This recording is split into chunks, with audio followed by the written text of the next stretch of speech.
Oh, I should have my Bhagavad Gita back there. We're continuing now with more discussion of health, wealth, peace, and spirituality for humanity. The 2 ways to get opulence. Huh? The 2 ways to get opulence. Well, yeah. We discussed that the other day, Friday, but so we said that in the past, for the last 2,500 years in the West. Where's the microphone? Which microphone? The microphone that you used to talk with. Oh, it's Anand.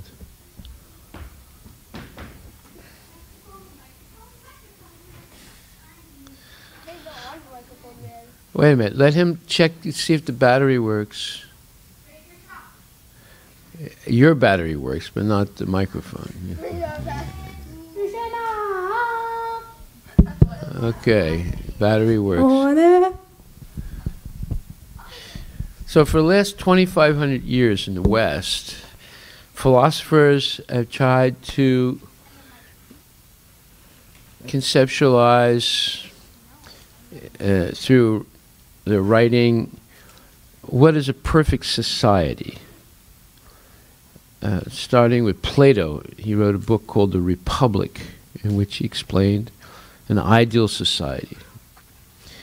He said an ideal society will be managed by a philosopher. And that he also said actors, singers, artists, all these people are really low-class people.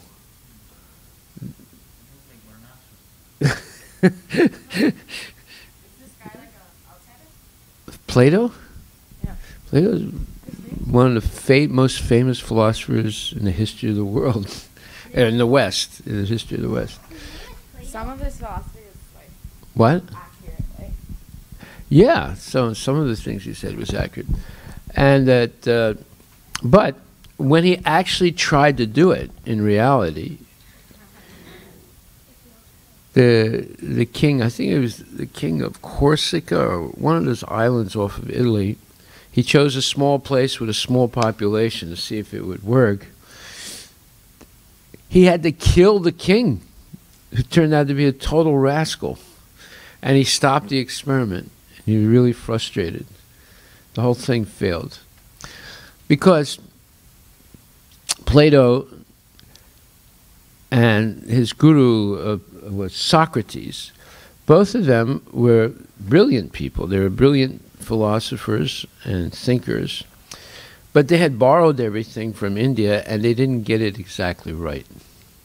They were actually impersonalists. And whatever they got from India, they had it incomplete and therefore the whole thing failed. That doesn't take away from them the fact that they were great thinkers and philosophers, but they just didn't basically have the Guru Parampara. And because of that, his experiment failed. Then many other people spoke about perfect philosophy, and you come up to an English philosopher named Hobbes. He wrote a book about the perfect philosophy. Then you have Emerson. He wrote a book about the perfect philosophy. And then you have Marx, who's the sort of father of modern communism. He wrote a book about perfect philosophy. They all failed. None of them were able to do it, right? Marx, he had a 80-year experiment in communism. The whole thing failed. And he caused, and communism caused the death of so many people. Communism is still being experimented with in China and Cuba and some places in South America, but it's never been successful. In fact, none of the experiments have been successful. Even capitalism is not successful, although capitalism is practiced in the United States, capitalism, okay, all these philosophies are based on the principle of proprietorship, ownership. So in a capitalist society, most of the laws in the society protect individual proprietorship. So you can buy a house, it belongs to you. You can start a business, it belongs to you, right?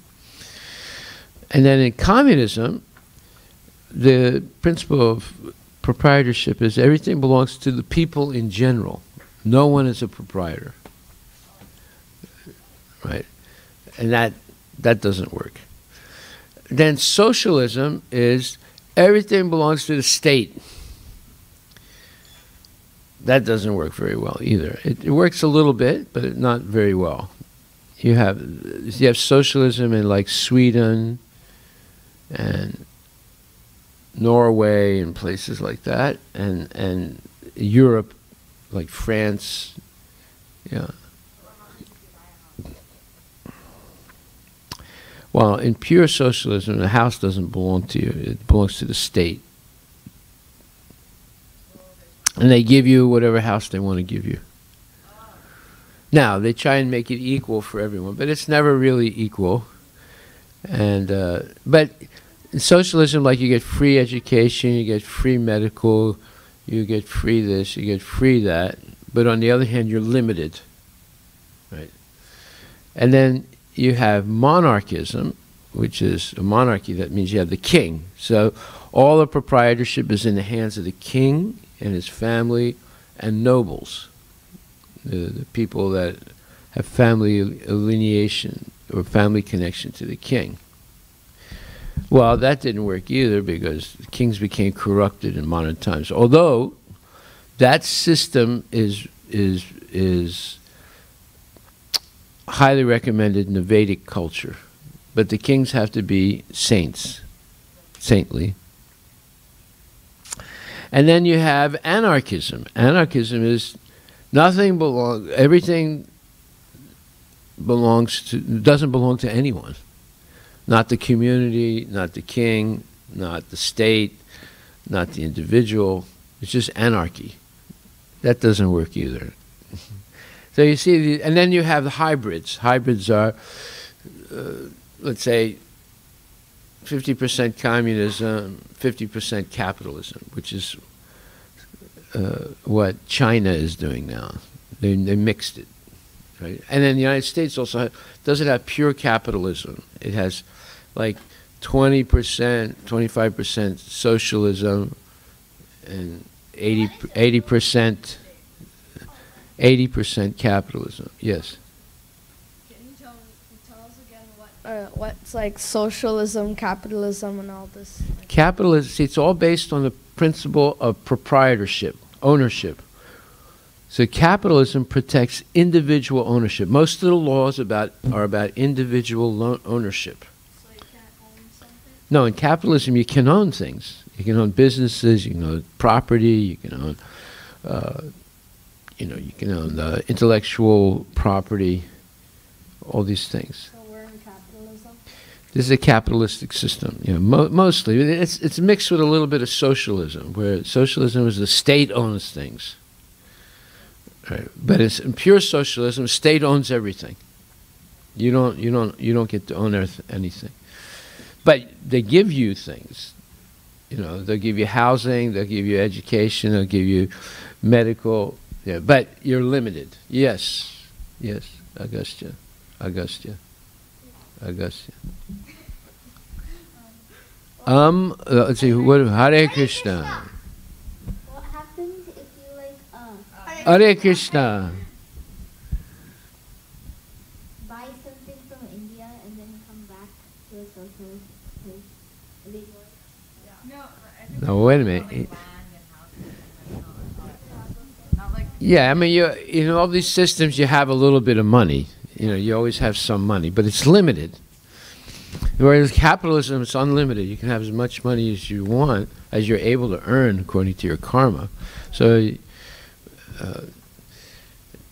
and then most of these systems have been mixed a little bit, right? And there are experiments where they mix things in different countries. Okay. And none of them succeed. Why? Yes. Why? Because they didn't have Krishna in the center, because everything actually belongs to Krishna. So if you're not thinking in terms of Krishna, then it won't happen properly. Yeah, and the people won't be happy. People won't be happy. Yes. What is communism? Pure communism is the community owns everything. Wait, didn't you say like single people own? No, this is different. Now we're talking about the whole community. Yeah, the community, but that doesn't work. You know, they try and do that, but it doesn't really work. It works a little bit, but in the end, it didn't work. See, Russia was supposed to, when Russia became a communistic state, they said, before we can give ownership to the whole community, first we'll be socialistic in the transitional state, and then we'll come to pure communism. It never happened. No, well, Russia is no longer a communistic state. Yeah, the whole thing failed after 80 years, and about 30 million people were killed. Yeah. Usually what happens is when a country that was capitalistic becomes communistic, then the communists take over, they kill all the big capitalists and seize their property. And this happens in Venezuela, which is happening now. It's been in the last 15 years, it's transitioning from being a capitalist country to a communist country, and the country is ruined economically right now. They're fighting, and people are poor, they're leaving the country, it's a mess. Same thing happened in Vietnam, same thing happened in Cambodia. Cambodia, they killed, I don't know, 1 million people when they tried to transition from a capitalist country to a communist country. Yeah. And so they have to re-educate the people the way they think, right? Okay, so that's just to give you an example. People have been trying to create the perfect society for a very long time in the West. And they don't realize there was a perfect society when Lord Ramachandra was king. There was a perfect society when Yudhishthira Maharaj was a king. And at that time, both Ramachandra and Yudhishthira ruled the whole world. There was not like this country, that country, that country, that country. There was all one government. There were different people, but they were all under the leadership of Ramachandra, and then later on under the leadership of Yudhishthira. And people were happy because there was Krishna consciousness.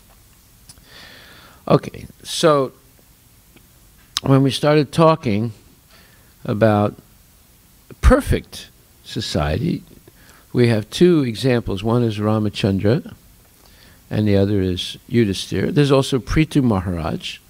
He's another example of a perfect society where the king is a genuine devotee and in every sense of the word, trained. See, previously, even in Europe, they had kings for a long time. And although it was you had different families who were kings or who produced the kings. Can you just listen now? They would train a boy from birth to become king. He would receive the training. He would learn how to be a Kshatriya. He would learn to be a philosopher. He would learn management. He would learn all these things, and he had to have good behavior also. But over time, as soon as someone became a king, not all the time, but many times they became corrupted and egotistical. It just ruined everything. It got so bad that the kings in England and France, they had 100 years war. 100 years war, can you imagine that? And after that, they had the 30-year war. So people got sick and tired of this. This is crazy, having kings, and they're king for life. And if what the king is bad, they get the country involved in a 100-year war or a 30-year war or a 50-year war. So eventually they eliminated the kings and went to democracy. Prabhupada calls democracy demon crazy. Yeah, because when people figure out that they can vote, see, democracy, direct democracy is the people vote and make decisions. So direct democracy, as soon as the people figure out that they can vote themselves benefits, then the whole thing becomes corrupted, right? Because you can't control the greed of people, and if they have direct, if they determine directly the laws of the country and they vote on it, then the whole thing becomes chaos again, because they'll start voting themselves things that ultimately ruin the country. Okay, so besides that, we're going to hear now about the principles of an ideal society. And in an ideal society, as we said yesterday, 5 categories of people have to be protected. Those are? You know one? Do you know one? What is it? Yes, okay, that's fine. Yes, one, just one. No, just one. He said cow. Okay. Okay. Yes. Yes. Anybody else? Come on. Brahmanas. Yes. So cows, women, children, elderly people, brahmanas. Okay. So then we talked about a verse in Srimad Bhagavatam, 1st Canto, 10th chapter, 4th verse. It says, during the reign, or during the kingdom of Maharaj Yudhisthira, what? Srimad Bhagavatam. The clouds showered all the water that people needed, and the earth produced all the necessities of man in profusion. Due to its fatty milk bag and cheerful attitude, the cow used to moisten the grazing ground with milk. So, Prabhupada says the basic principle of economic development is centered around the cow and land. Right? Now today, if you listen to Trump or Obama or whatever, they'll say the basic principle of economic development now is about IT. Right? Computers, computer technology. It creates a lot of jobs and a lot of wealth for people. And it's industry, such as the steel industry and the car industry. All these things create jobs and income for people and wealth. So it is true that a lot of people have become wealthy through getting computer jobs. You can see, in Sammamish, I would say 35–40% of the people in Sammamish earn their money through computers and computer technology, right? And they buy big houses and nice cars. But here Prabhupada is saying the basic principle of economic development is not IT, intellectual. IT means what? It means internet technology, right? Information technology. It's not IT. He says it's land and cows. Now, is that true? Do you believe that? It's not IT, it's land and cows. Yeah. By the way, there is information technology in land and cows also. So people know you don't have to know anything to take care of the land and cows. It's not true. And I did say yesterday that I have a plan that in the future all our devotees will not have to work outside, that we will use these ancient techniques of land cultivation and cow protection and develop, reinstitute all the ancient technological principles of maintaining land and cows properly. And the number one technological principle is worshipping Radha and Krishna, and following the Vedic Dharma. That's extremely important. Then there's a cooperation, because the rain, the wind, the sun, all these things are controlled by? Who controls all these things? Krishna. The demigods, on behalf of Krishna. So, if you worship Krishna, then the demigods are pleased, then they cooperate with you. You see what happened when even the demigods sometimes, because they're so powerful, they become puffed up. Like Indra and even Brahma. And what did Indra try to do? He tried to inundate Vrindavan with floods and kill everybody and stop Krishna from his pastimes, right? And Brahma tried to stop Krishna's pastimes by stealing all the cows, you see. So devas sometimes, because they're so powerful, they become a little bit puffed up. But Krishna always smashes their misconception, false ego. So they're extremely powerful. You have Surya or Vivaswan for the sun. You have Indra for the rain and water.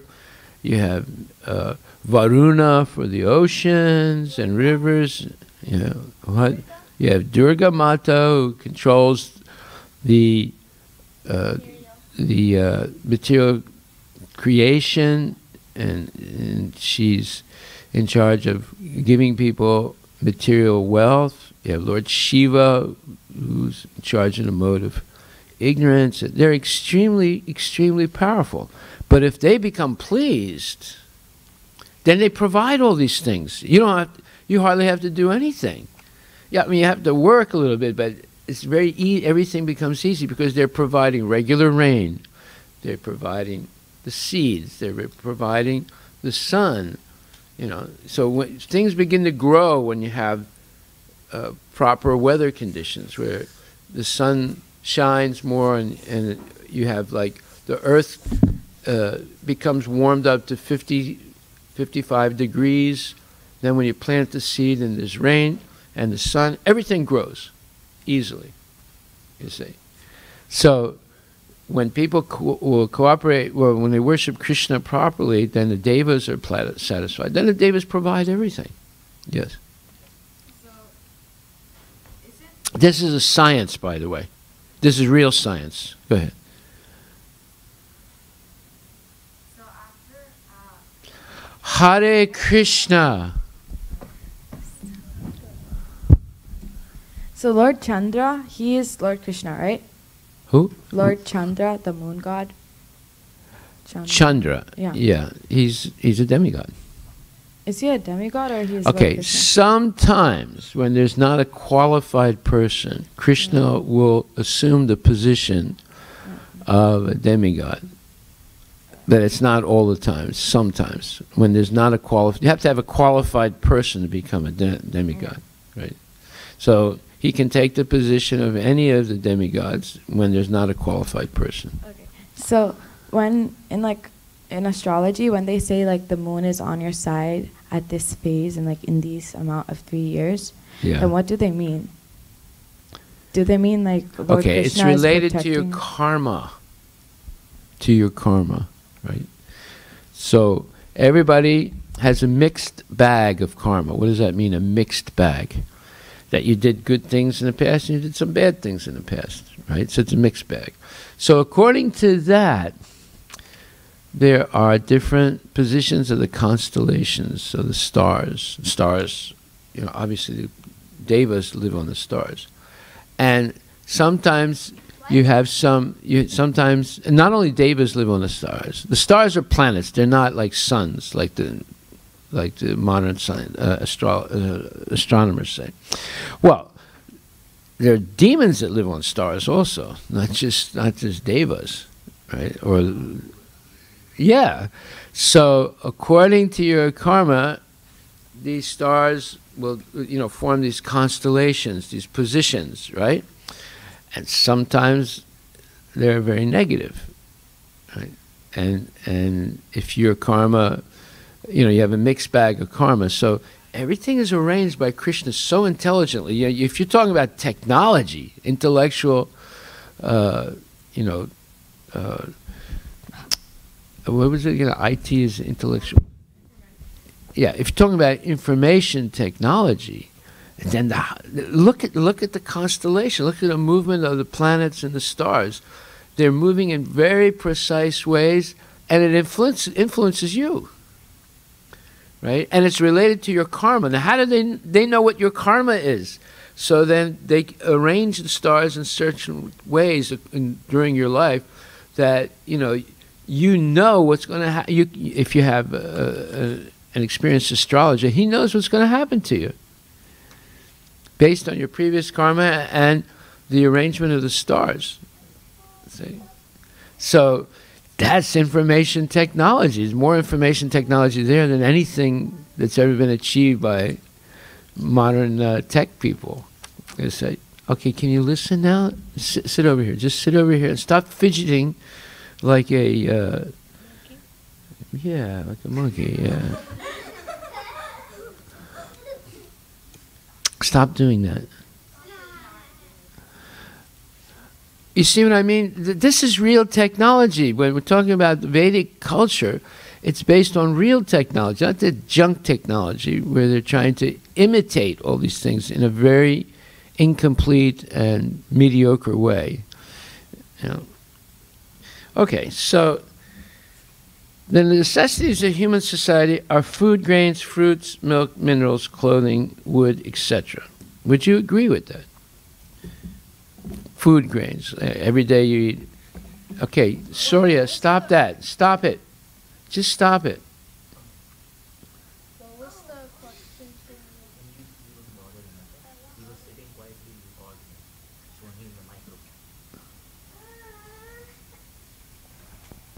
Okay, so the necessities of human society are food, grains, fruits, milk, minerals, clothing, wood, etc. Would you agree with that? Like, every day, do you eat rice or quinoa or okay, bread, rotis? Okay, so that's grains, right? Dal, that's a grain. Okay, and everyday fruits. Yes, a lot. Milk. Not every day. I drink like 2 times a day. Clothing. Wood. Yes. Most of the houses in Washington are made out of wood, mostly wood. So you see, these are the real necessities of life, and also minerals. Say, I said not playing with that, otherwise you're going to take it away from you. Also, you just leave it on the ground. Don't play with it unless someone needs it. Okay, so one requires all these items to fulfill the material needs of the body. Certainly one does not require meat and fish. You can live. Have you ever eaten fish and meat? No. Are you dying because you don't eat meat and fish? No. No, you see, so it's not necessary. And machinery. Machines are not absolutely necessary. You can get along without machinery also. There's this one famous man now. He hasn't used a cell phone for 10 months.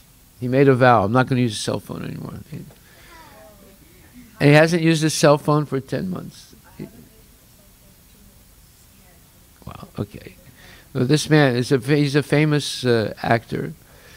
And one day he said, these cell phones are nonsense. They just disturb life. So he made a vow, I'm not going to use a cell phone anymore. So far, he's 10 months, he hasn't used a cell phone. Huh? Oh, I might have a car, yeah. You might have a regular phone, but you can't carry it around with you. Okay. During the regime, or during the reign of Maharaj Yudhishthira, all over the world there were regulated rainfalls. Rainfalls are not in the control of the human being. The heavenly king Indra Deva is the controller of rains, and he is the servant of the Lord. When the Lord is obeyed by the king and the people under the king's administration, there are regulated rains from the horizon. And these rains are the causes of varieties of production on the land. So this is technology. Yes. Hare Krishna. A non-devotee social worker in India, he made a comment that Hare Krishna. there is no one in this world who can provide 100% employment except Mother Earth. Haribol. Yeah, Haribol. Yeah. He almost got it right, except Krishna. Yeah, yeah, but he's close. He's very close. Yeah. Okay. Then it says, not only do regulated rains have ample production of grains and fruits, but when they combine with astronomical influences, there is ample production of valuable stones and pearls.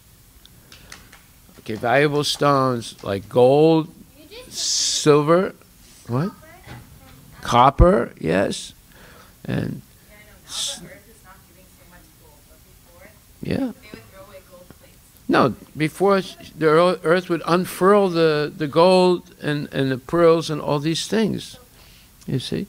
So that depends on astronomical influence. So when you have, so he says here that not only do regulated rains,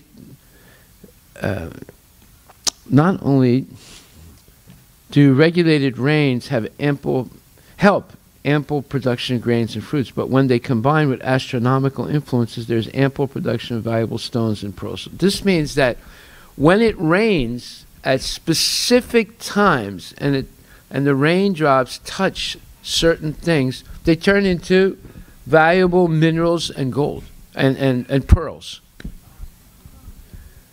Prabhupada writes about that in another part of the Bhagavatam. Yes. Hare Krishna. The scientists say that in Hare Krishna, on Mars it rains diamonds. Is that true? It doesn't rain diamonds. Whatever it rains there. When it rains, Is gold. whatever the raindrop touches, that's at specific times based on astronomical, based on astronomical influences. You see, and astronomical influences are regulated by the devas.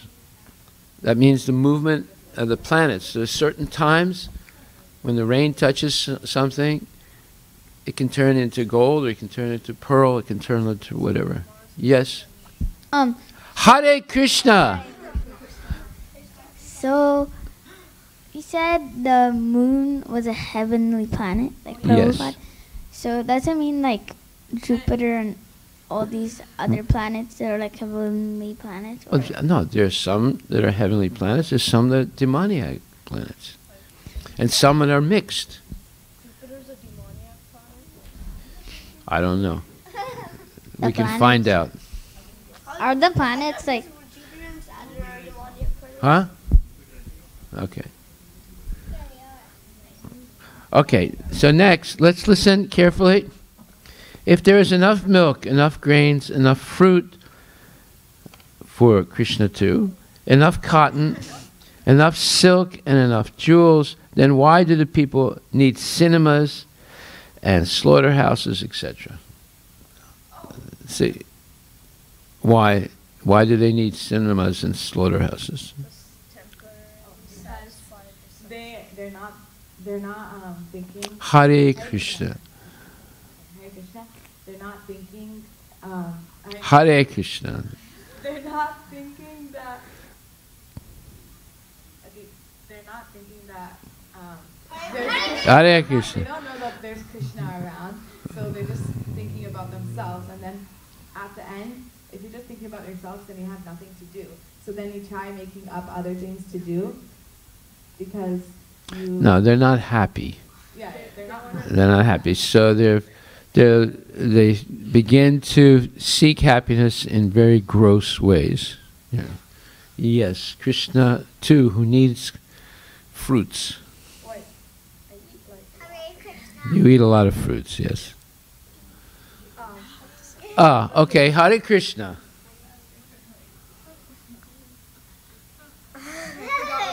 Okay, he forgot what he's on. So what is the need? What is the need of an artificial, luxurious life of cinemas, cars, radios, flesh, and hotels? They want to temporarily satisfy their senses because they're not satisfied with. But actually, satisfying your senses with these sinful things is actually counterproductive. It's actually negative. It causes sickness. It causes misery. It causes different types of interpersonal problems. It doesn't really make you, in the end, it begins like nectar and ends up like? Poison. Very good. Has this civilization produced anything but quarreling individually and nationally? So in other words, when people ignore Krishna and they just try to enjoy life based on sinful activities, it only produces quarreling and war. Quarreling amongst individuals and fighting amongst individuals and eventually war.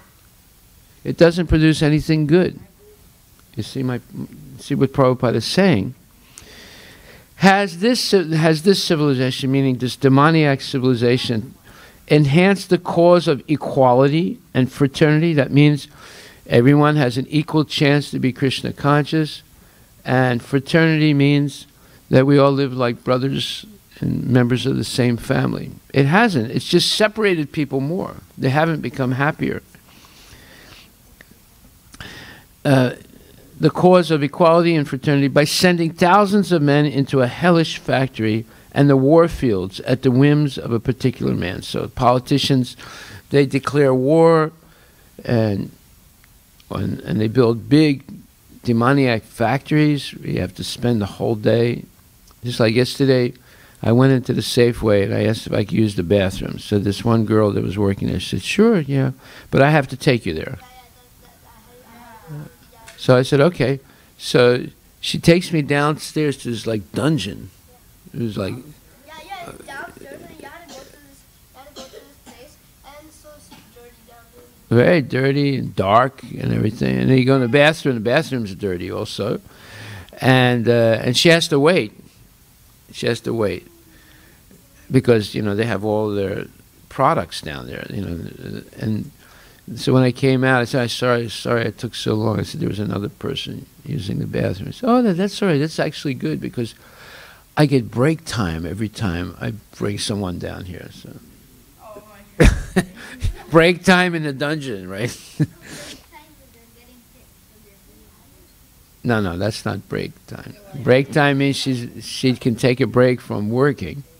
Yeah. Hare Krishna. iPhone factories in China, they have some of the highest suicide rates. Yeah, it's horrible. The factory workers who make iPhone in China, they have like high. How about the Amazon, what do you call it?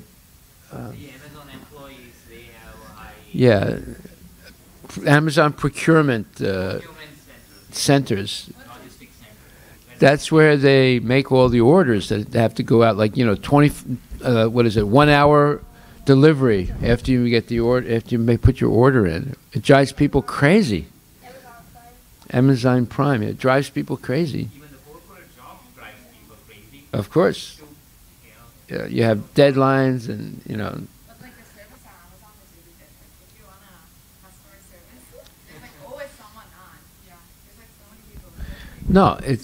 but it's a lot of pressure on those people. Tremendous amount of pressure. If you're actually working for Amazon, either you're working in IT for Amazon, or you're in procurement, or you're on cell phone, whatever. It's tremendous amount of pressure on these people. Okay, so you see, what we're talking about now is real technology, and in the future, if we get serious about putting into, or actioning, or putting into effect this Vedic technology, it'll create tremendous prosperity, much more than Amazon or Microsoft. And people will be, in the end, they'll be really happy because they don't have to work like slaves. Can you please stop, both of you? Sit over here. Sit over here. Take your fingers out of your mouth. Put your foot in your mouth next time. Then why you put your fingers? Yeah, you did. Yeah. Next time you want to put something in your mouth, put your foot in your mouth. Well, you already are, because your hand is touching your foot, and you're going to put your hand in your mouth. So that's like putting your foot in your mouth. Okay. Next. Therefore, in contrast with the modern, advanced, civilized form of government, an autocracy like Maharaj Yudhishthir's is by far superior to a so-called democracy in which animals are killed and a man less than an animal is allowed to cast votes for another less than an animal man. So, what does this mean? What does this mean? What is an autocracy and what is a democracy? Is the answer O? Yes, what is it? Autocracy is when a king rules. Democracy is when the people, No. people who live in the country can vote for a president. Exactly right. And then he's saying here that he's saying Hare that, Krishna. He's saying that the people that are like lower than dogs, like who act lower than dogs, they're being able to vote for a person that also lower than a dog to become president, to rule over them. Yes. You see, that's what's happening.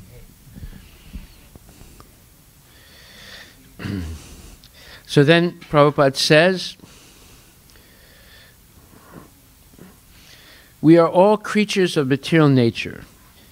That means this body is made of material nature, but inside the body is our soul. The soul is not made by material nature, right? But it's a combination, not a chemical combination. It's not that the body and the soul are chemically bonded. They're both different, but it looks like they're combined because you don't see the soul, you see the body, but you see the soul through consciousness. Anyway, it says, we are all creatures of material nature. In the Bhagavad Gita it is said that the Lord himself is the seed-giving father and material nature is the mother of all living beings in all shapes. So the mother's body makes the body of the baby, but Krishna puts the soul into the mother's body, or provides the soul to go into the mother's body. You understand? So material nature is the mother, because earth, water, fire, air, ether, all these things are coming from material nature. And Mayapur, you want to sit over here, please. Surya, you stay there. You stay there. Otherwise, we're going to take the phone away from you. You go back there, or we take the phone away.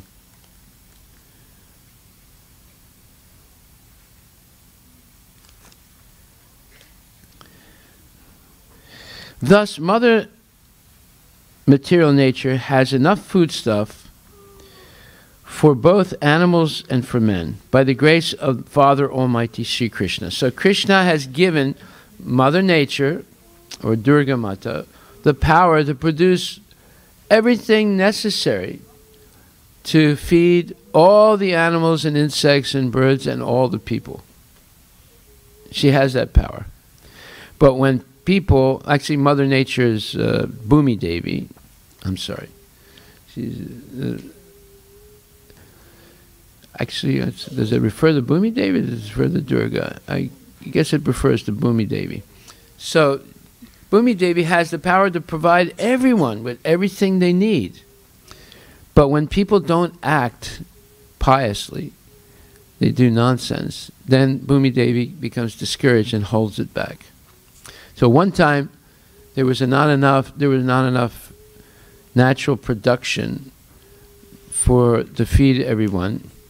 So the king at that time, Prithu Maharaj, I think it was Prithu Maharaj, he went and was ready to attack Bhumi Devi because she was holding things back. You see? So this is real technology. This is real knowledge to know the real, let's say, source of everything. What? Yeah, he was. He's a Kshatriya. He can do that. He was going to attack her because she was holding back. The mother material nature has enough foodstuff both for animals and for men, by the grace of the Father Almighty, Sri Krishna. The human being is the elder brother of all other living beings. He is endowed with intelligence more powerful than animals for realizing the course of nature and the indications of the Almighty Father, Krishna. Human civilizations should depend on the production of material nature without artificially attempting economic development to turn the world into a chaos of artificial greed and power only for the purpose of artificial luxuries and sense gratification. This is but the life of dogs and hogs. Okay, who wants to explain what I just read? Krishna. So all of this material, like this technology, it's all a waste and it turns us into nothing but hogs and dogs. Yes. Anybody else want to attempt the next one? Let me read it again. The human being is the elder brother of all the living beings. What does that mean?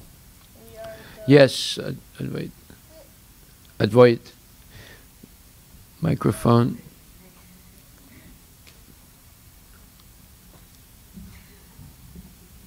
Okay, come on. Will you stop that? Just come back here. The human being is the elder brother of all living entities. What that means is that because the human being, I'm just guessing that the human beings are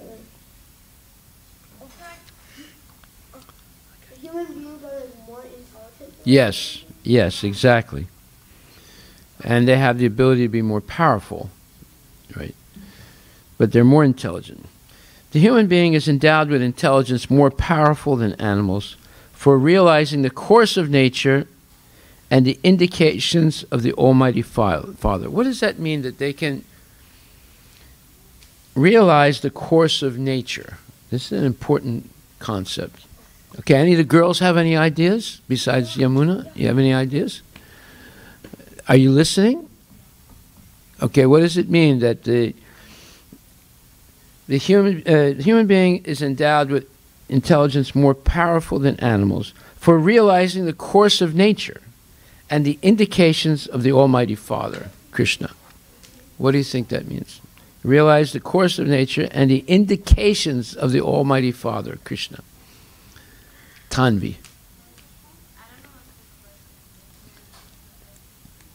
A course of nature, the direction of nature, how it's going, how it's going to go. Not only how it is going, how it's going to go.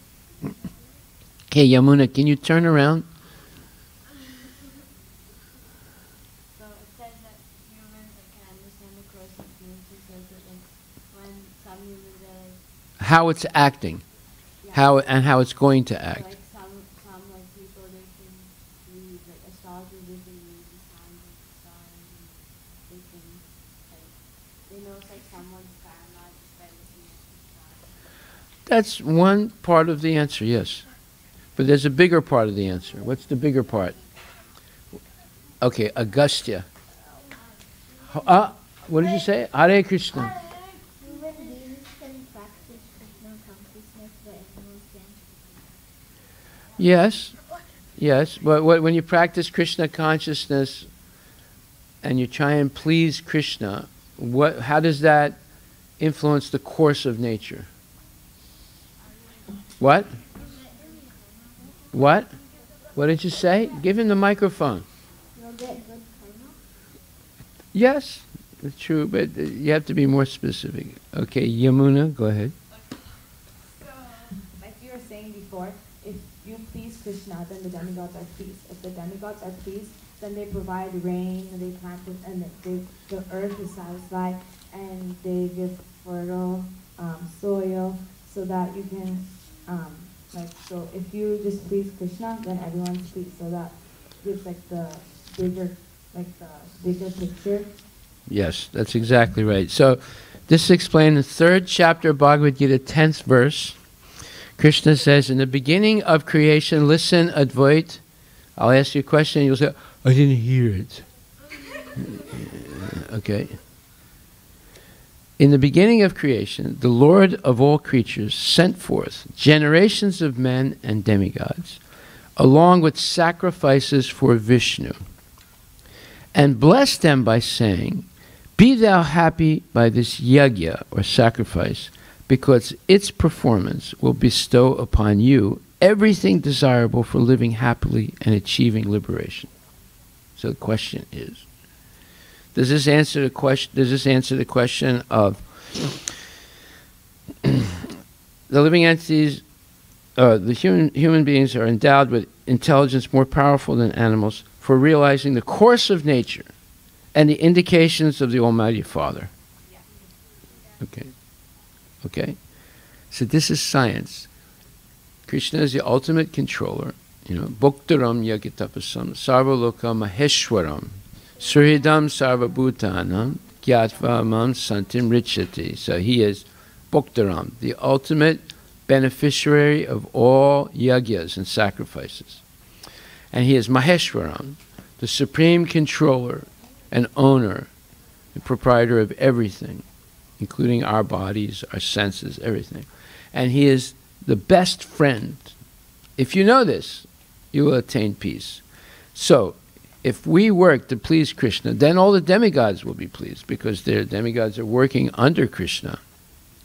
And Krishna has given them the responsibility of managing universal affairs, like the movement of the sun, like the rain, like the wind, the movement of the planets. You understand? Yes, Pranav.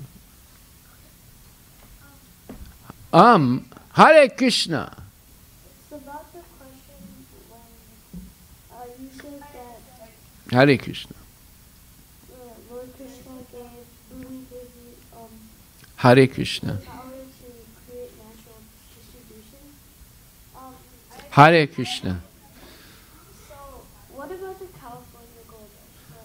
When it says the living entity is given like the power to create natural distribution, is it that you can create all natural resources? Yeah, I mean, first of all, I don't know if you heard, Prabhupada revealed that according to astronomical movement of the planets and the rain, things like gold and pearls and silver are produced. And then, of course, it rains all the time. It rains more in certain places than other places. It's like, for example, it rains almost all the time in the rainforest. And the biggest rainforest in the world is in Amazon. Where did Ravana get the gold to build Lanka? Huh? South America, Amazon, Brazil, right? He built a tunnel from Sri Lanka all the way to Brazil. So does it make sense that in the place where there's the most rain, you will find the most? Okay. Yeah. Say. Yes? And also, could you repeat the question? Okay. The question is, we're trying to understand the course of nature. It says that human beings have the intelligence to understand the course of nature. That means how nature will act in the future. What regulates the nature? Right? Yes, Krishna. Too. So basically, we're brothers of the other living entities, but their intelligence is lower than us. Yes. And we have a higher intelligence to understand the course of nature. Right. And what is the course of nature? It's explained here in the 3rd chapter of Bhagavad Gita, 10th verse. 3rd chapter of Bhagavad Gita, 10th verse, it explains that in the beginning of time, Krishna sent forth all creatures Krishna sent forth all the generations of men and demigods, along with sacrifices for Vishnu or Krishna, and blessed them by saying, "Be thou happy by this yajna," or sacrifice, because its performance will bestow upon you everything desirable for living happily and achieving liberation. That's Krishna's plan. We came to the world because we revolted against Krishna, but then Krishna gives us a path to go back to him and also not have a difficult time in the material world if we perform Vedic sacrifices. And what's the best Vedic sacrifice in the age of Kali? Harinam Sankirtan, okay, which we did yesterday. Right? Okay, and then the next verse, 3:11 says, the demigods being pleased by sacrifices. Well, if you offer the sacrifice to Vishnu, Mayapur, can you listen? If you offer the sacrifice to Vishnu, then the demigods will be pleased. If you offer the sacrifices directly to the demigods and ignore Krishna, then they're not so much pleased. Okay? So, the demigods being pleased by sacrifices will also please you, and thus, by cooperation between men and demigods, prosperity will reign for all. So you see, right in the Bhagavad Gita, whatever he's writing here in the Srimad Bhagavatam, first canto, it's already explained by Krishna himself in the Bhagavad Gita. Then the next verse says, in charge of the various necessities of life, the demigods, being satisfied by the performance of yajna, sacrifice, will supply all necessities to you. But he who enjoys such gifts without offering them to the demigods in return is certainly a thief. So in other words, when you get, let's say you plant corn and you get a nice crop of corn, and you just go and pick the corn and eat it, then what should you do with the corn? Should you just pick it and eat it? No. What should you do? Offer it. Yes, offer it to who? Krishna. Yes. So then the demigods will be pleased. You say, yes, Krishna, you had a question. Why do many... Hey, stop it. Why do many people in India not worship Krishna and they worship Ganpati and Shiva and all the demigods? Right. Because they think if I worship Krishna, he won't give me what I want. Krishna, let's say you go to Lake Sammamish this afternoon with your fishing rod and you throw the hook into Lake Sammamish and you go, Hare Krishna, Krishna Krishna, Hare Hare, Hare Rama, Rama Rama, Hare Hare. Krishna, give me a fish. Will he give you a fish? No, he'll give you a leaf. Then he'll give you boots. Yeah. Well, if you're a genuine devotee, he won't give you a fish. If you're a half devotee, he might give you a fish, and that'll get you in trouble. You see. But if you're a genuine devotee, he won't give you a fish because he won't give you something that's not good for you. So people in India, they don't really care about Krishna. They're just greedy. Not everybody, of course. But a lot of people are just greedy. So they don't want to go to Krishna because they know he might not give it to them if it's not for their spiritual benefit. So they go to the demigods who will give them. So if you make demigods happy, basically they give you like anything you want. Yeah, but that what you get will just put you deeper into ignorance. So they only worship them because they want things from God, not to give God. They want to take. They don't want to recognize the ownership of Krishna. They just want to take. Yeah, I understand. They're greedy. Yes. Some people don't have the proper knowledge, right? Who have? Like some people worship the other demigods. They don't have the proper knowledge. Yeah, they have incomplete knowledge. Yeah, exactly. Okay. And then finally it says, the devotees of the Lord are released. Okay, can you listen, please? The devotees of the Lord are released from all kinds of sins because they eat food which is offered first for sacrifice. Others who prepare food for personal sense enjoyment verily eat only sin.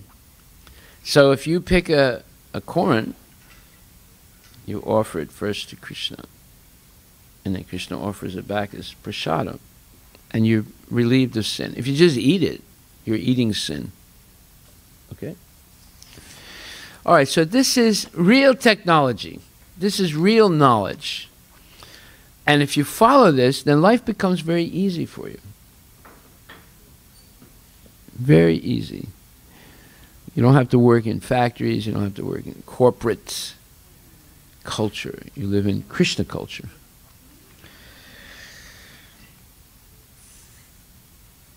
Human civilization should depend on the production of material nature without artificially attempting economic development to turn the world into a chaos of artificial greed and power only for the purpose of artificial luxuries and sense gratification. This is but the life of dogs and hogs. So when you go, let's say you're flying to India, so you stop off in Bahrain or Dubai, right? And what do you see in the airport? A jewelry shop. Yeah, jewelry store. Okay, wait a minute. Let's not everybody talk at once. So obviously this is a very interesting subject because everyone woke up. They got interested in saying something. So you see the artificial production of factories, and you see a lot of artificial products meant for Krishna consciousness, meant for sense gratification. Don't open your mouth. Put your hand in front. We don't want to see your tongue and your tonsils. Okay, put your hand over your mouth when you yawn.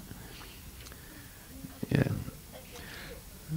Okay, so this is artificially attempting economic development to turn the world into a chaos of artificial greed and power. So if you go to China, to Beijing, you'll see that there's a problem there. The problem is that the air quality is very bad. In fact, the Chinese import air from Canada in bottles and in cans. Yeah, there's like these shops and they can get these masks to wear over it, and they wear these cans over that. Yeah. So, is that chaos? Yes. Yeah, the air quality is bad. Why is the air quality bad in Beijing? Because pollution. Huh? Yeah, coal power plants. Coal is cheap. They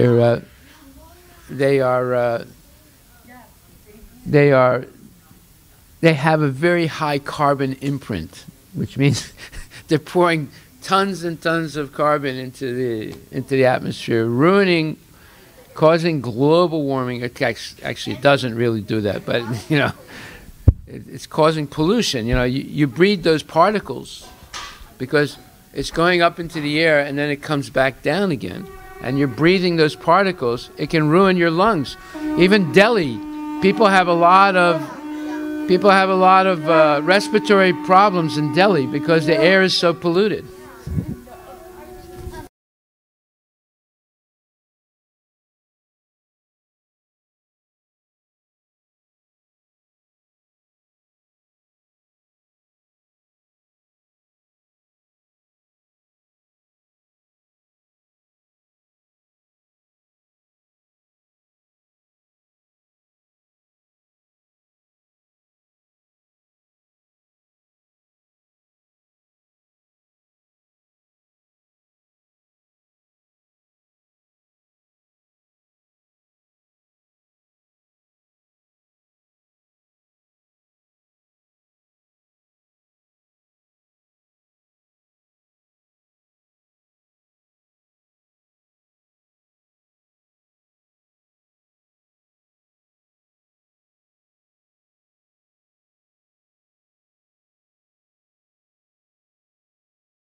Gopi paranadhana madana manohara.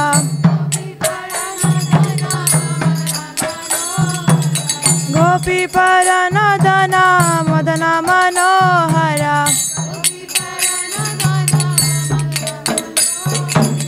Kaliya dhamana vidhana.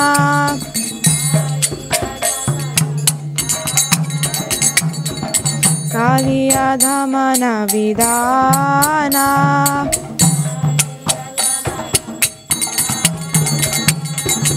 Amala harina mamya vilasa.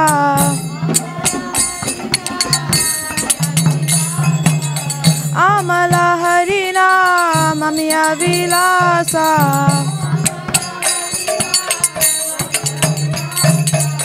Vipina purandara navina nagara para.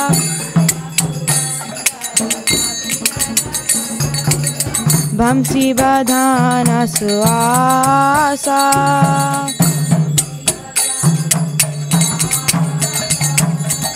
Vrajajana palana surakura nashana.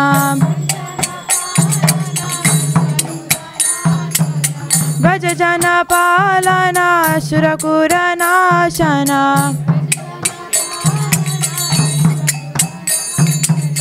Nanda Godhamara Koala.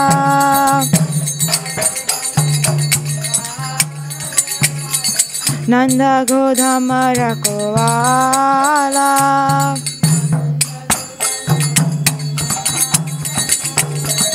Govinda Madhava Navanita Taskara.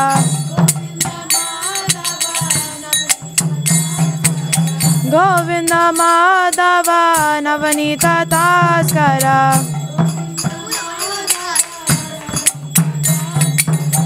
Sundarananda Gopala.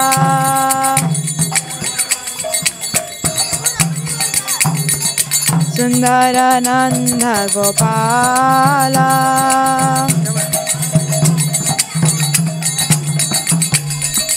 Jamuna tata chara gopi basana hara. Rasa rasika kripa moya.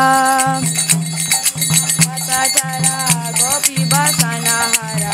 Rasa rasika kripa moya. Jamuna tata chara gopi basana hara. Rasa rasika kripa moya.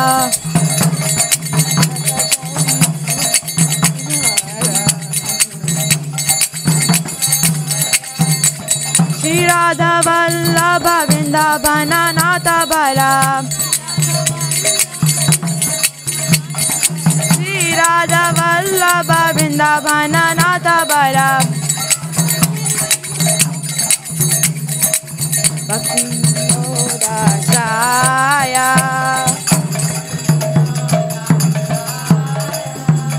Bhakti Vinodashaya.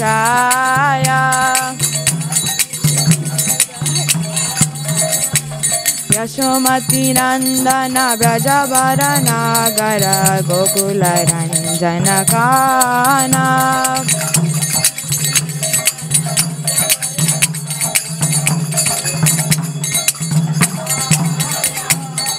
Gopi Paranadana Madana Manohara. Gopi Paranadana Madana Manohara. Rasa Rasika Kripa Moya. Hare Krishna, Hare Krishna, Krishna Krishna, Hare Hare, Hare Rama, Hare Rama, Rama Rama, Hare Hare.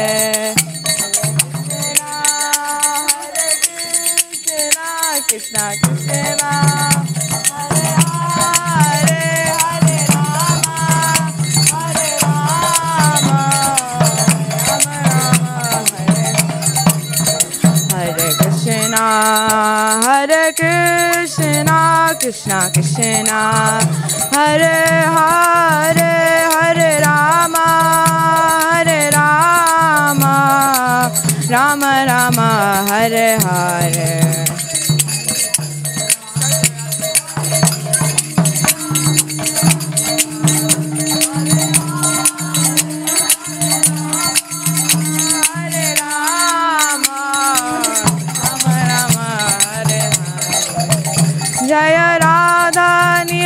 Madhav Radha Nila Madhav Radhe.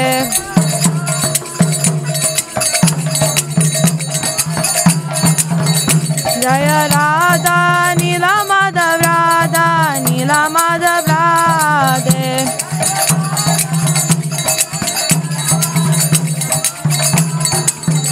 Jaya Prabhupada, Jaya Prabhupada, Jaya Prabhupada, Jaya Prabhupada.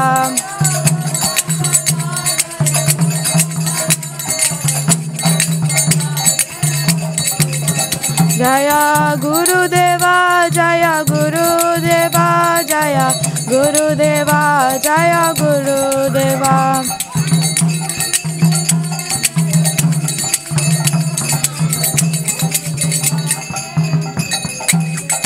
Nitai Gaura Hari Bol, Hari Bol, Hari Bol, Nitai Gaura Hari Bol.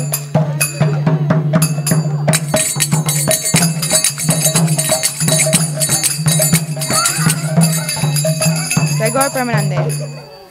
Jayam Vishnupad Paramahamsa Parivrajya Acharya Aso Taratar Shri Srimad A.C. Bhaktivedanta Swami Srila Prabhupada Ki. Jayam Vishnupad Paramahamsa Parivrajya Acharya Aso Taratar Shri Srimad Bhaktivedanta Saraswati Goswami Maharaj Ki. Ananta Koti Vaishnavinda Ki. Namacharya Srila Haridas Thakur Ki. ISKCON Founder Acharya Srila Prabhupada Ki. Prem Sako Shri Chaitanya Prabhu Nityananda Shri Advaita Gadadhara Shivasadi Gaura Bhaktavinda Ki. Shri Shri Radha Krishna Gopi Gopinatha Shama Kunda Radha Kunda Giri Govardhana Ki. Shri Shri Radha Nila Madhava Ki. Shri Vrindavan Dham Ki. Shri Mayapur Dham Ki. Shri Jagannath Puri Dham Ki. Ganga Mai Ki. Jamuna Mai Ki. Tulsi Devi Ki. Bhakti Devi Ki Jai. Harinam Sankirtan Ki. Brihad Madanga Ki Jai, Samaveda Bhaktavinda Ki Jai. All glories to the assembled devotees, all glories to the assembled devotees, all glories to the assembled devotees. Gaurang, all glories to Sri Guru and Sri Gauranga, all glories to Srila Prabhupada Ki Jai.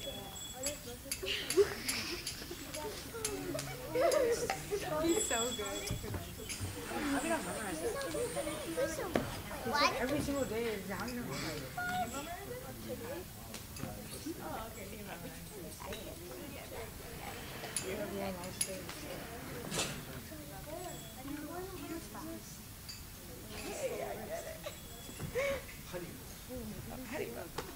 Surya, stop that. Stop acting like a nonsense. Go sit over here with your dad. And you stop agitating him.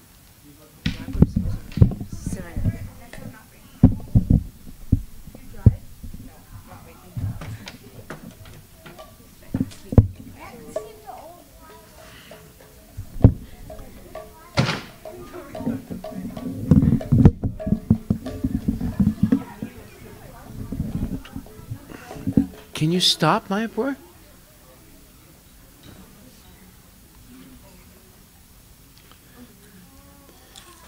So now we're going on to another verse of the Bhagavatam, which says, is Lord Krishna the Supreme Personality of Godhead, who gives pleasure to the cows. So, what is the name of Lord Krishna who gives pleasure to the cows? Govinda, yes. Really good.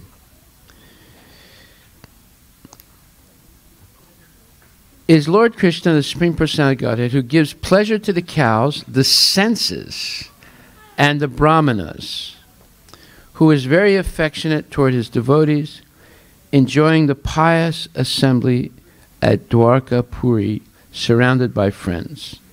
So this is a question being asked. And in the purport, Prabhupada says, here in this particular verse, the Lord is described as Bhagavan, Govinda, Brahmanya, and Bhaktavatsala.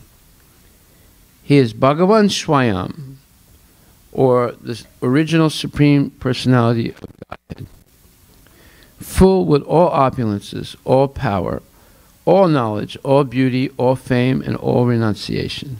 No one is equal to or greater than him. He is Govinda, because he is the pleasure. Now, look, if you're going to just talk and not listen. I'll ask you a question and say, huh? Okay? Don't put yourself in a position of being embarrassed. Okay?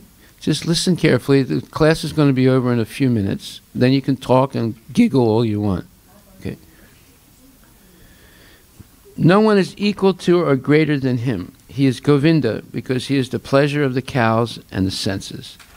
Those who have purified their senses by the devotional service of the Lord can render unto him real service and thereby derive transcendental pleasure out of such purified senses. Only the impure, conditioned living being cannot derive any pleasure from the senses, but being illusioned by false pleasures of the senses, he becomes servant of the senses. Therefore, we need Krishna's protection for our own interest. The Lord is the protector of cows and the Brahminical culture.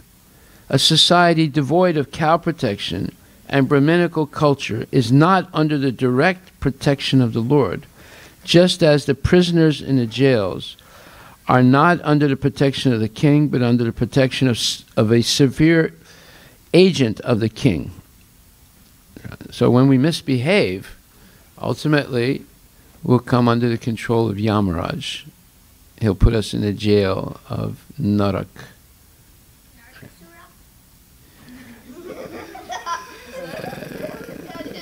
Yeah. So a society devoid of cow protection and Brahminical culture is not under the direct protection of the Lord, just as the prisoners in the jails are not under the protection of the king, but under the protection of a severe agent of the king. So that's the warden of the jail. The wardens are usually very, very hard persons to deal with, because their assignment is to keep you in jail. Not now.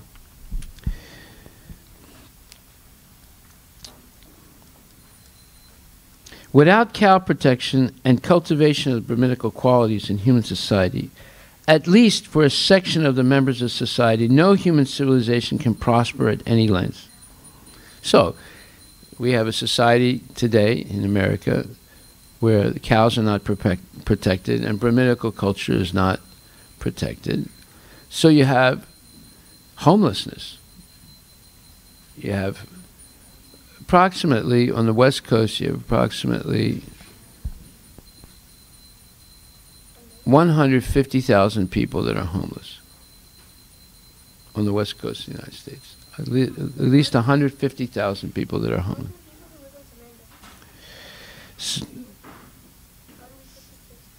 In Sammamish? How many people live in Sammamish?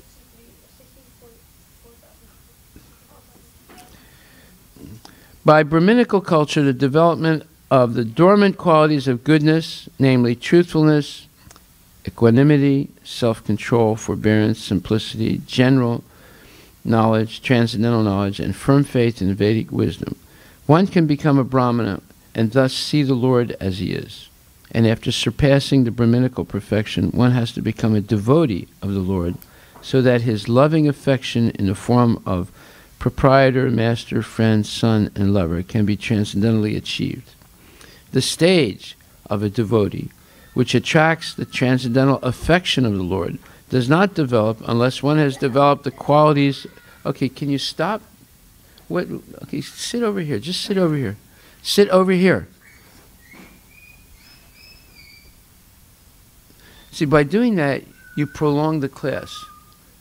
If you don't do that, the class will be over quickly, and then you can go about, your business. Just learn to listen. This is what you're trying to learn the most in a class. You're trying to learn how to listen effectively and learn. You don't learn by talking. How do you learn? You learn by listening. Nobody's ever learned by talking, but you learn by listening effectively. All right? The Lord is okay, so it says, the stage of a devotee, which attracts the transcendental affection of the Lord, does not develop unless one has developed the qualities of a Brahmana as above mentioned. The Lord is inclined to a Brahmana of quality and not of false prestige.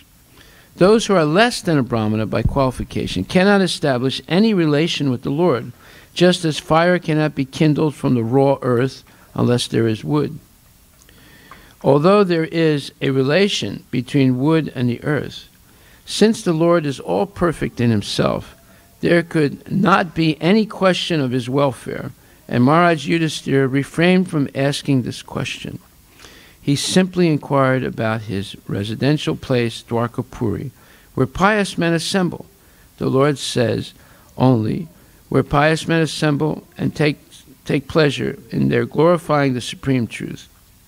The Lord stays only where pious men assemble and take pleasure in their glorifying the supreme truth. Maharaj Yudhisthira was anxious to know about the pious men and their pious activities in the city of Dwarka. So, the people of Dwarka not only were pious, but they took pleasure in glorifying Krishna. Therefore, Krishna lived in Dwarka. So, Krishna will be in that place where the devotees practice Krishna consciousness and take pleasure in glorifying the Lord. Then Krishna will be with you and he'll protect you. He will not protect you if you're not practicing Brahminical qualities and not developing eventually into a genuine devotee and not glorifying the Lord. So will Krishna be with you if you're talking nonsense? No. Will Krishna be with you if you're engaging in nonsense? Right? Will Krishna protect you if you're like that? No. So what is the one thing that you actually need more than anything else in life? Krishna's protection. Look what happened. The Pandavas were destined to lose the battle of Kurukshetra because Krishna was on this that don't play with your feet. Right? You're going to have to wash your hands. Krishna's protection is the most important thing. Just like if you have a car accident and you are destined to die by your karma, but because Krishna is protecting you, your car died, but you're still alive. You see? So you should be very, very interested about getting Krishna's protection. This is a dangerous world. You read in the newspaper every day, people are dying, young kids are dying, older people are dying, everyone. Okay, Surya, be careful. Go back to your daddy. Go back to your daddy.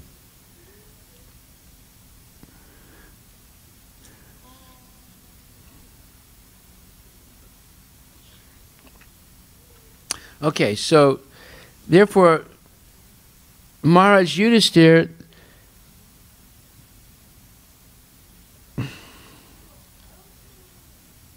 did not ask any other question other than trying to find out about the residents of Dwarka, because the residents of Dwarka were obviously doing something right. What was it that they were doing right? Serving Krishna. Yeah, and affectionately.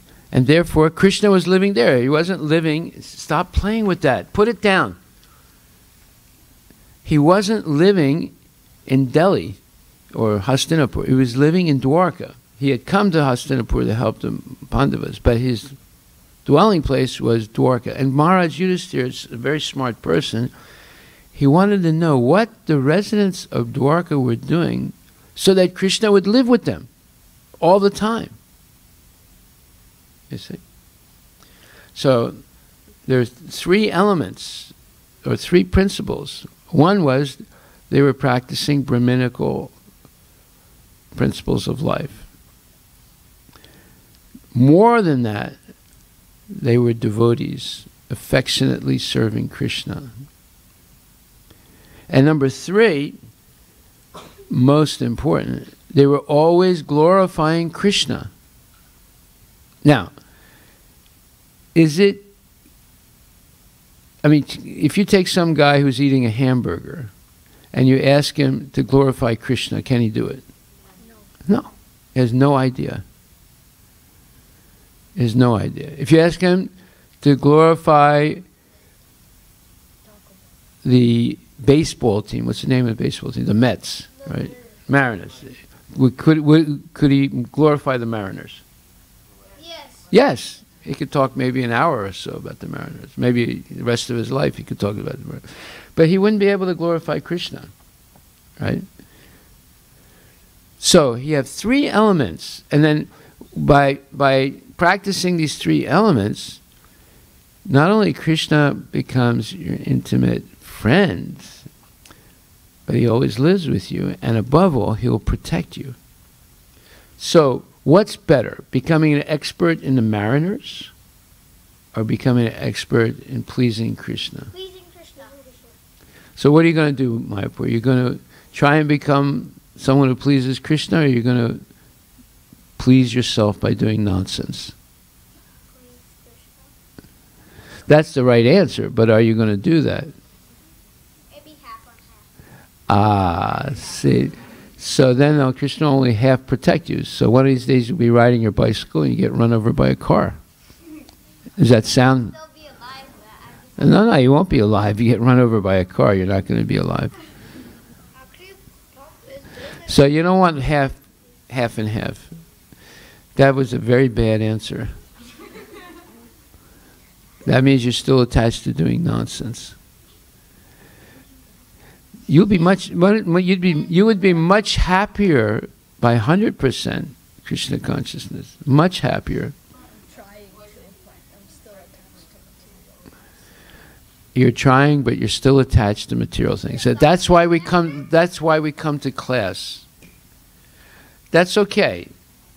You're being honest, but that's why we come to class, because eventually we can see where material things lead to. They lead to misery. They lead to misery. Like, for example, you said you can't live 2 minutes without your cell phone a little earlier, right? Let's say you lost your cell phone and it's the last time you can lose it. Your dad told you, I'm not getting you another cell phone. Yeah, Would you be happy? no. See, it leads to misery. Being attached to things like that leads to misery. And then, yeah. So it's what you call a losing proposition. The end game is misery. Any material thing will disappear. Especially a cell phone. So easy. Like one day I was in the parking lot and some girl had just taken a dance lesson and her parents were calling out for her, hurry up, hurry up. So she ran out real quick. Her cell phone fell out of her pocket. She didn't see it. Got into the car and they drove off. Right. Now, when she goes home, yeah, I saw it in my eyes. When she goes home and she wants to call someone, she goes like this. And go like that. It's not there, you know. And then extreme anxiety. I lost my cell phone. Where is it? Okay, so it just leads to misery. See? What do you mean? Okay. Yes, So- Pranay. Wait a minute, Pranay. Go ahead, Pranay. So, when you said that, okay. So when you said that if we have a cell phone, you'll be like, and you lose it, you'll be in extreme anxiety and you'll be sad. So, does that mean But that? because of the level of attachment. It could be a dog for someone, like you have a dog and they love the dog. And the dog runs away. It could be, stocks, and someone has stocks and the value goes down, right? It could be a person that you're attached to and then they say, I hate you, right? So go ahead. So when that happens, does that mean the cell phone is an obstacle in Krishna consciousness? Attachment to the How does he The attachment to it, yeah. Would that be called sense gratification or obstacle or both? Both. I mean, you become attached to it because hello. Oh, what did you do today? I ate a hamburger. Oh, that's great. You know, I wish I could eat a hamburger. And what else did you do? Well, I was listening to this new record by this group that, you know, and they're singing about death. Oh, that's fantastic. You know, that's, if you use the cell phone like that, just talking nonsense, and you lose it, well, you'll be devastated because you can't talk nonsense anymore. I usually sad because my dad is gonna slap me, and then I don't. Yeah, your dad's going to get angry also. Okay, so Mayapur's question. Go ahead. It's also like we lost. Hare Krishna. We lost our chess pieces. That's because you always leave them on the ground. No. It's because Morley, like, because he wanted to like do something bad to us because we're annoying. He always plays with the girls. Because Okay, now wait a minute. Murli could not throw it into the trash unless you picked up all the chess pieces after you played and put it away. do it. We put it away, but then he knew where they are, and he thought chess was gambling, so he threw all of them in the trash. Yeah, chess. Okay, well, next time, don't leave them in the library. Put them in a place where Murli doesn't know. Okay. All right. So I have to buy another chess set. Yeah. Okay, so we'll stop here now because it's getting a little late. But your homework for next week, is to read Srimad Bhagavatam, first canto, 16th chapter, verse number 3. Can you write that down? 1:16:3. Srimad Bhagavatam, first canto, 16th chapter, verse 3. What? Next week. You can write it down. So, this has a lot of things in this purport. And first of all, the first question you have to answer, if you can listen, the first question you have to answer is, why did Maharaj Yudhisthira ask the question to Krishna about the residents of Dwarka? First canto, 16th chapter, 3rd. Write it down. You're going to forget it. First question you have to answer, Yamuna. Why did he ask the question about the residents of Vrindavan, of Dwarka? Second question you have to answer is, outline the points of glorification of Krishna by Maharaj Yudhisthira in the verse and the purport. Outline or note down the points of glorification of Krishna by Maharaj Yudhisthira. Of course, Krishna too is not writing anything down. Hari is not writing anything down. How are you going to do it? That means you're not planning on doing the homework, right? Agastya is not writing anything down. So, Anand Prabhu, write down the questions. You can give it to the kids.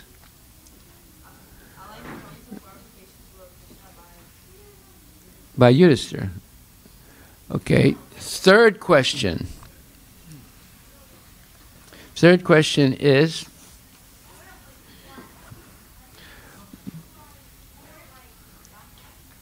what are the 3 points that lead to Krishna becoming your affectionate friend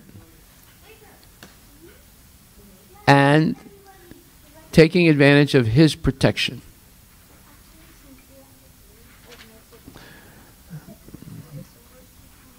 Anand is going to write down these questions.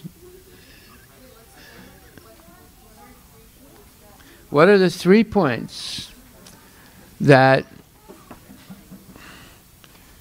will attract Krishna to be your affectionate friend and give you his protection?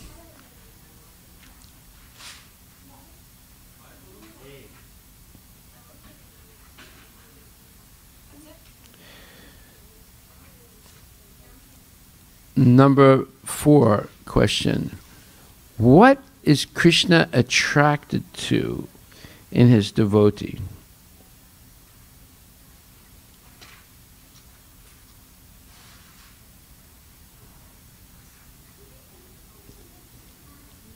Okay, so you have 4 questions, right? 1. Why did Maharaj Yudhisthira ask Krishna about the residents of Dwarka? That's number 1. Why did Maharaj Yudhisthira ask Krishna about the residents of Dwarka? Number 2. What? Outline the points of glorification of Krishna spoken by Maharaj Yudhisthira. Number 3. What are the 3 points mentioned in the purport that will attract Krishna to you affectionately and give you his protection? And number 4. Number 4. What are the qualities in a devotee that attract Krishna to the devotee?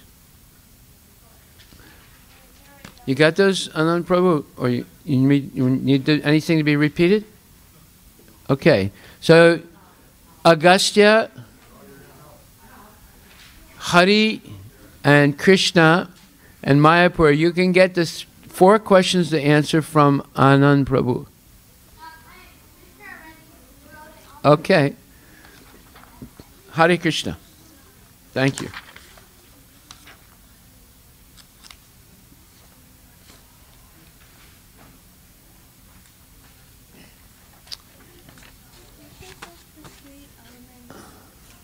Three points.